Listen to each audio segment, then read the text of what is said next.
what's up? I'm here. Let's sit down and do this. A guy that changed my life. I went from a little pumpkin pie haircutted kid from the barrio of Union, New Jersey, to a badass on the streets. I don't think you were a badass on the streets ever. Yeah, you were never a badass on the streets. I went from the meek kid to the king of the street. Nope. Because of his mentality. He taught me to stay hungry. Well, and he's on this show.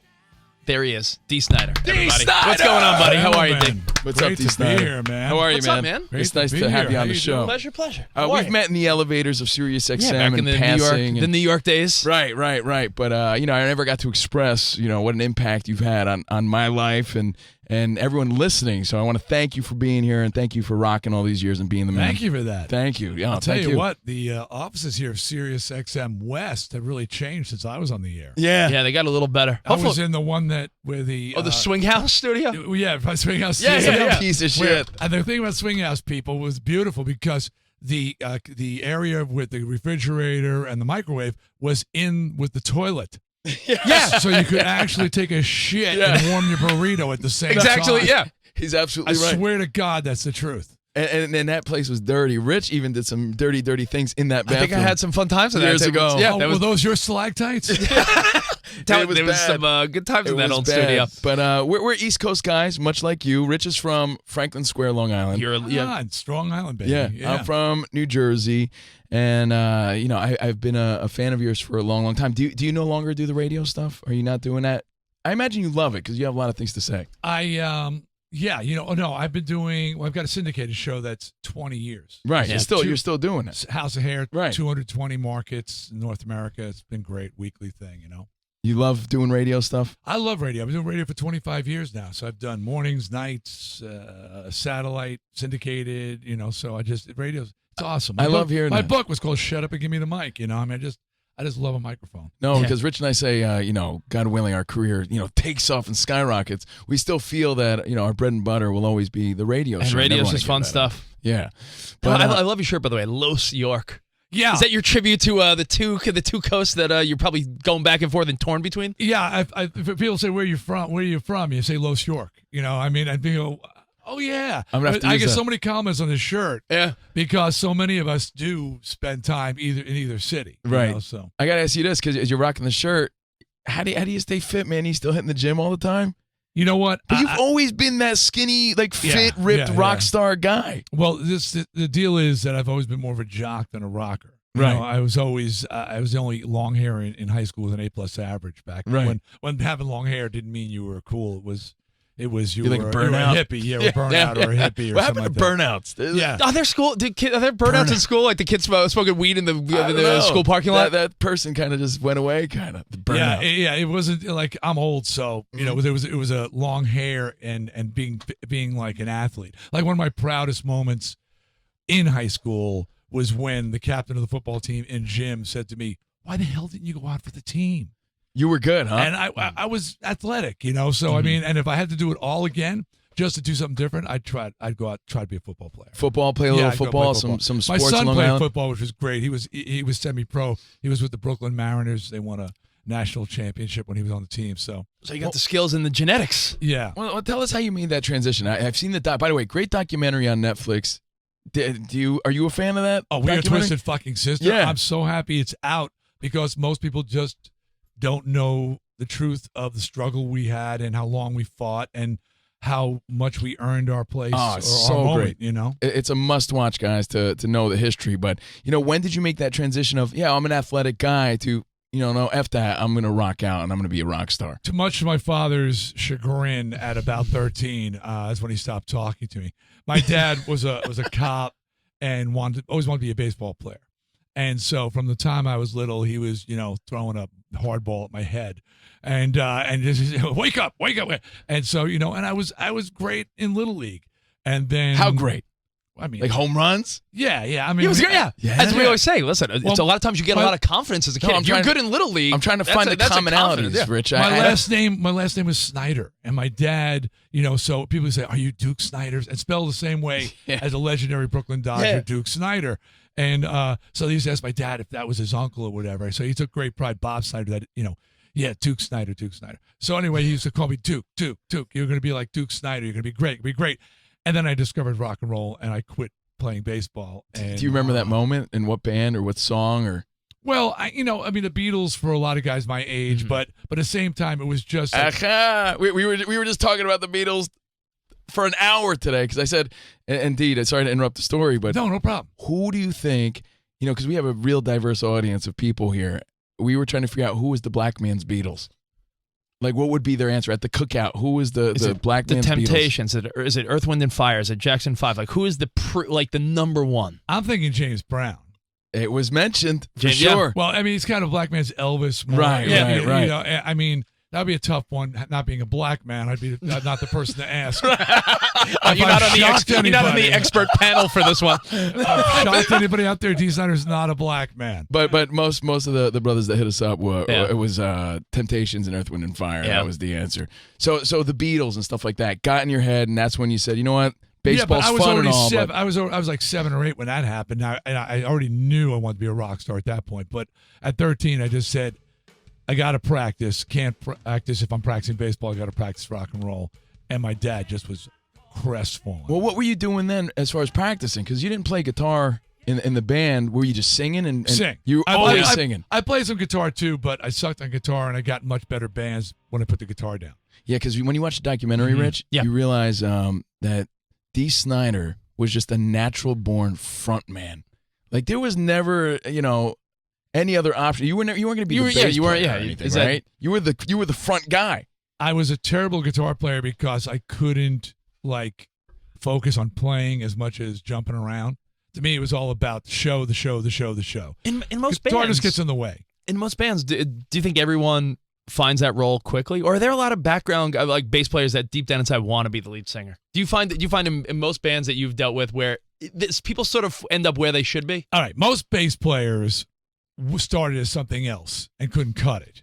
No, right. So I got to be the bass player. Now, my bass player Mark the Animal Mendoza, who should have been a pro wrestler, is hence the name, and he's got the name and everything. But he decided day one, want to be a bass player.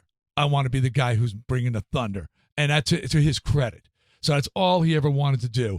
But he's the only one I ever met. Every other guy wanted to be the lead guitar player, and okay, I'll play bass. I'll be in the background. I mean, and not to discredit bass players, because I think bass players are so important, but they usually start out as something else, I also heard recently that people say in a band, the drummer is like the heart and soul of the band. You need to have the drummer sets the pace of the band. Is this true? Dude, I was always say, if just give me a drummer and me, I don't need anything else. I mean, it's great to have the guitar and bass, but if I had to, I could just go out there with a drummer and just kick it. And if I didn't sing, I play drums, because I just think it's such an important thing. But it's the thing that people don't realize. If the drummer sucks, it's how those things go, oh man, the drummer sucks, that's why I'm not grooving to this thing. They don't realize. And they don't realize, wow, this drummer's so good, that's why I feel it. It's something they don't. It's an intangible. It's just you're in there and you're with it, and that's because the drummer's doing his thing. You mentioned Mark the Animal Mendoza. Let's talk JJ French, because in the documentary too, and we're going to talk some of the songs and what you got going on now too. Here with Dee Snider, when you watch the documentary, new album, We Are the Ones. Oh, dude, so excited to talk about all this stuff. So glad you're here. It was JJ French's band, right? Did you guys ever really get past that? Because it was his band. Now you're the new front guy. Years later, when people think Twisted Sister, they think Dee Snider. Even though you guys are partners in crime, do you think there's resentment there, or all that's under the water? Under the bridge. Under the bridge. Or under the water. Yeah. Well, it's I think it's more subconscious now, but it was a problem. I mean, in the documentary, I talk about joining this band, being sort of relegated, as a second-class citizen by the guys, because they were all from New York, at Bronx, Manhattan. I was the Rube from Long Island. And they treated me kind of like a dorky kid, because I was a dorky kid. And you were younger. I was younger than them, and I sort of felt like an outcast. And JJ, who I joined his band, he never even told me I was in the band. He said, we'll see how it goes. And what wasn't in the documentary, so he tells me we'll see how it goes, and I go inside to the club where I auditioned. I was really excited. And there was one guy in the band from Long Island, the youngest guy in the band. I figured I could connect with him. Yeah. And I'm talking to Kevin. I'm going, Kevin, JJ said I'm going to see how it goes. And while I'm talking to Kevin, JJ whispers in the opposite ear from where I'm at, says, don't get too close with him. He's leaving. So to you. I was just told, we'll see how it goes. And I'm being told the guy playing drums is going to be fired. He doesn't even know it yet. He's like JJ French is a businessman. I mean, Yeah, he's still so- involved in the record industry. So you can doing his imagine how thing. unstable I feel as like a member of the Right. band. But to JJ's credit, after the documentary came out last year, he told me I'm in the band. Because all those years he later, never realized finally, he never you're actually in. said the Right. words, I'm in the band. Until he Yeah. heard you say it in the documentary. Yeah, so I said, thanks. Again, on Netflix, you got to see it, guys. Here with Dee Snider. And then as the story goes, you start writing the songs, and then bam, that's kind of how it all takes off. Yeah, I wrote all the songs for the band, Right. by myself, and that was basically out of anger and necessity. And I tried to write with the other guys, and they kind of rejected that. And I just sort of had a chip on my shoulder with my own band. You have chip on shoulder to the world, and now your own bandmates become your nemesis. Right, right. I'll show you, mother effers. Right, right. Oh, this is satellite. I could say. Yeah, that. you say you whatever say you it. want. Dee No, Snider. what I'm fascinated by is the whole process of writing a song. Like Yeah. some people have a different strat. Some people will come up with a melody and then they'll find words to it. Sometimes you just probably got words in your head and you got to figure out what to put those words to. Is it different every time for you, or is it you're a guy that works in a way that every time it's like, hey, I got to think of the lyrics first and then I'll figure out the music? Okay. So for me, I have my system. There are people like Elton John. Bernie Taupin gives him the lyrics. He sits down with the lyrics, and he says if it inspires him in like 5 minutes, he comes up with a song. It goes. Otherwise, the lyrics are rejected. Right. He works like that. He couldn't work without Bernie. I work with song titles.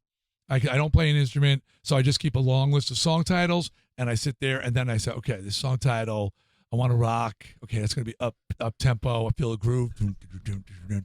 Okay, I feel that, and I just start singing in a tape recorder. I want to rock. Do you remember coming up with, I waited for so long so I could hear my favorite song, so let's go? I remember coming up with, I remember coming up with that. But yeah, like some words will fly out of my mouth, but mostly it'll just be like nonsensical words. Yeah. And then okay, I got to go, how do you write something like that? Someone said that was like the first rap. Oh, I waited wow. so long so I could hear my favorite song. Dude, Dee Snider Every now and invented then, rap. I invented rap. Yeah.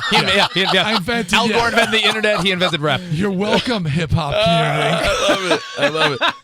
Yo, But I'm not taking credit. No, for that. at I any know. point did you say, hey, maybe there's a couple too many words in there?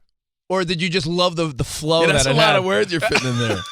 It was a machine gun thing. Yeah. I like that. But I remember wrestling What with is the word? Frontman You know, Hill. oh, and I say, oh, all I gotta say to you is coming out to play. What is Yeah, it? every now and then, tell me not to play. You can play the song.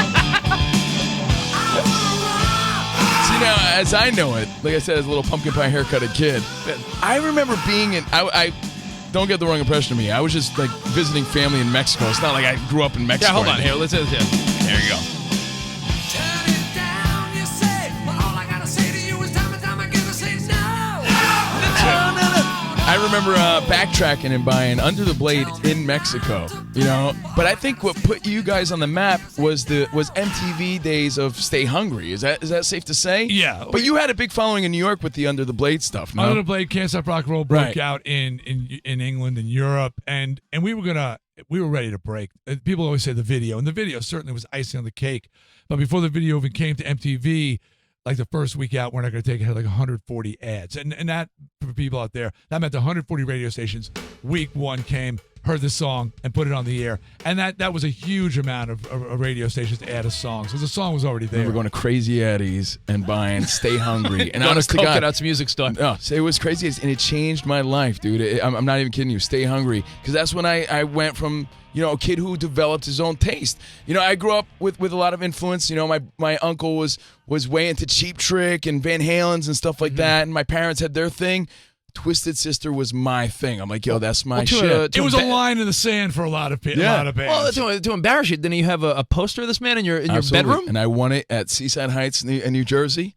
I won it, throwing darts at some shit probably. Well, we got to tell Dee who was on the wall, though. It was Dee. It was Twisted Sister. Who else? Like Don Mattingly? Mattingly. Yeah, of course. Yeah. So you shared a wall with Cindy Crawford and Don Mattingly. Yeah, Nice. Nice. I was kind of a cross between the two. No, yeah, and I remember my aunt at the time, because again, this is such a different time. Mattingly, Crawford. Yeah. I'm going to go with Snider. He's kind of half-half.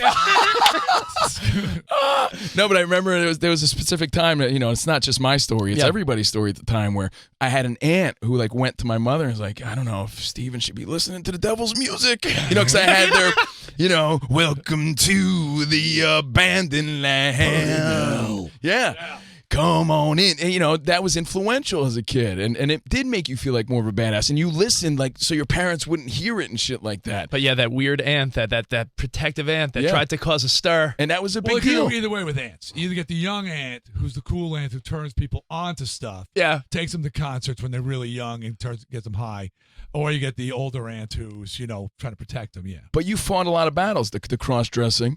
Yes. Right? Which is Yeah. Right? You're welcome, Bruce Jenner. I know.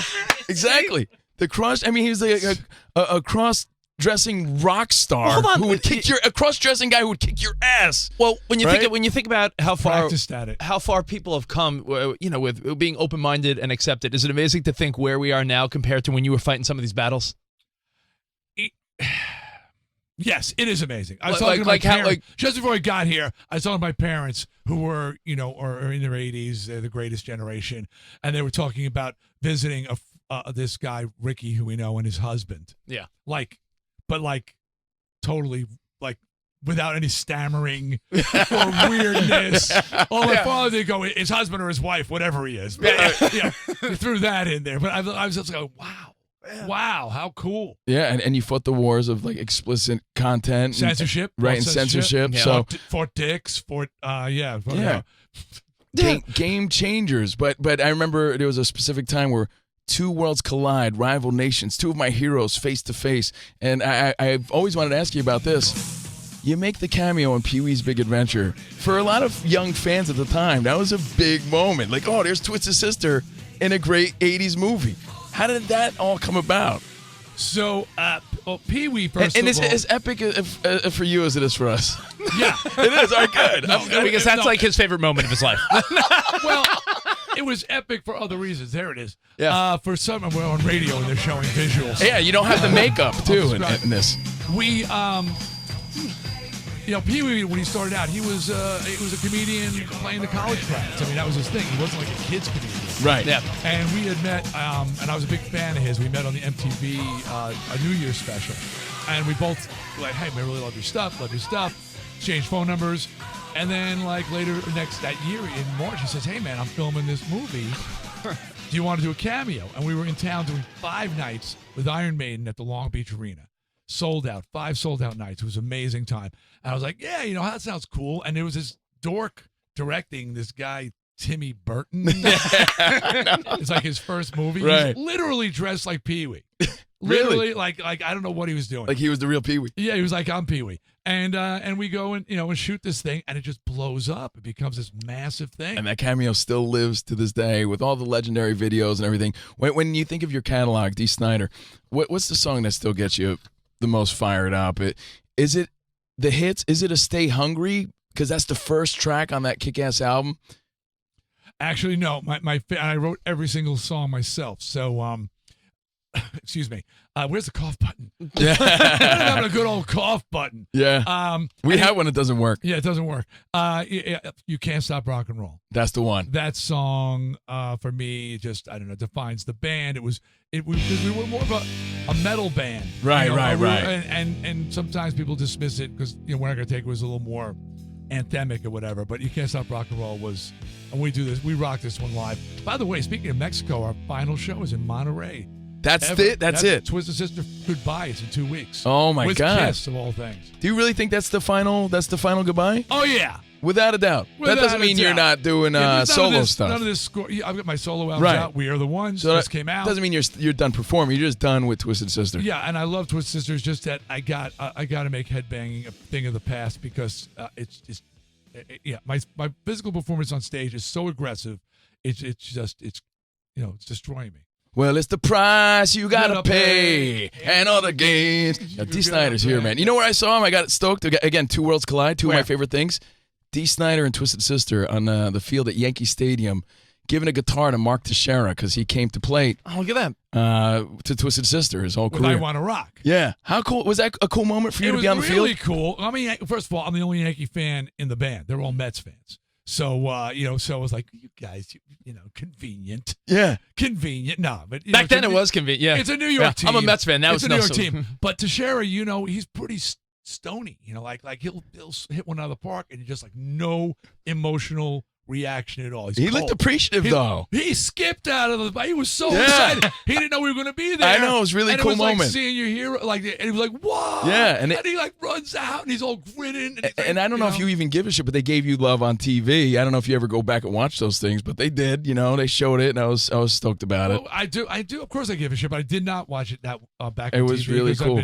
Because I've been out, But anyway, but it was really, it was kind of a nice gesture, and we appreciated that. Not only did he play our song all the time, but he didn't use racial slurs that we had to stop him. Like, remember John Rocker? Yeah. He represented well. Remember Yeah. not John want that Rocker? guy. Well, at first it was cool. He was like coming out of the bullpen, throwing to I Want to Rock. All of a sudden he was like, all those, and he just started tearing New York apart. Right, and, right. And the gays and the blacks and the Jews. And I'm like, what? Must be that Twisted Sister he listens Yeah, to. exactly. And we're Get like, your aunt "Dude, on him." Stop using the song. You got to stop now. I love reminiscing with you, man. I want to hear about the new stuff going on, though. Again, the new album, and you got this We Are the charity going on. Ones. Okay, tell us about it. We Are the Ones. I was retiring, man. I was done, and my producer Damon Ranger said, "Hey, man, with the right music, you could appeal to a whole new audience. He says some mainstream rock." So I said, "What do you got in mind?" And we went in the studio and did this whole new album. It's not metal. It's not 80s. It's think Foo Fighters, think 30 Seconds to Mars, Imagine Dragons. And how can you think that with Dee Snider? Well, that's We Are the Ones. And it's just, I know you tried to do solo stuff in the past, but you went under Twisted Sister. This is just Dee Snider. Yeah, and the Cubs have been using this since the playoffs. This song right here. Oh, how cool is that? Their anthem every game. I went to the first game at Wrigley Field the other day. That electric, huh? Yeah, amazing. I've never been to first game at the World Series, especially in places that have dry spell. Of course. Years, And Dee Snider and Chris Angel released a new music video to #Help Cure Pediatric Cancer at Dee Snider, at Celine Dion, Britney Spears, J-Lo. You're like caught up with a bunch of random people in here. Yeah. We did. I did an acoustic version of We're Not Gonna Take It, and we shot a video for the children's cancer thing, and it worked amazingly well. I mean, it all of a sudden the song has new meaning. A song I wrote about being pissed off at my teachers and my dad, and here it is, like to fight children's cancer. And it went viral. It was cool. Well, dude, we want to thank you for years of rocking out. I'm excited to hear about the final show and all the new stuff. This ahead. is You're always our welcome on the show. life. Thank you, man. I'll come back, man. It's good to see you. Dee Snider, man. Thank you, man. Now that the kitchen is no longer in the bathroom. We'll fight the powers that be.